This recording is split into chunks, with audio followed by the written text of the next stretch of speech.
യഹോവേ, ഞാൻ നിന്നോട് നിലവിളിച്ചു. നീ എന്റെ സങ്കേതവും ജീവനുള്ളവരുടെ ദേശത്ത് എന്റെ ഓഹരിയുമാകുന്നു എന്ന് ഞാൻ പറഞ്ഞു. എന്റെ നിലവിളിക്ക് ചെവി തരേണമേ. ഞാൻ ഏറ്റവും എളിമപ്പെട്ടിരിക്കുന്നു. എന്നെ ഉപദ്രവിക്കുന്നവർ എന്നിലും ബലവാന്മാരാകയാൽ അവരുടെ കയ്യിൽ നിന്ന് എന്നെ വിടുവിക്കണമേ.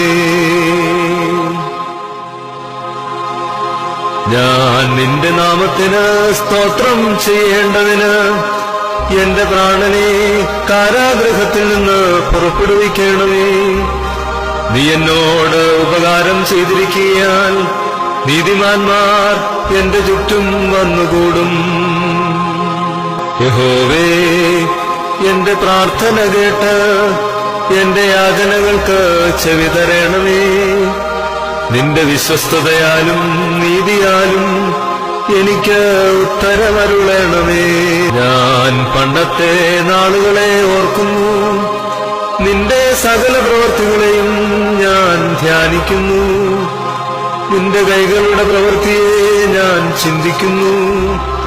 ഞാൻ എന്റെ കൈകളെ നിങ്കലേക്ക് മലർത്തുന്നു.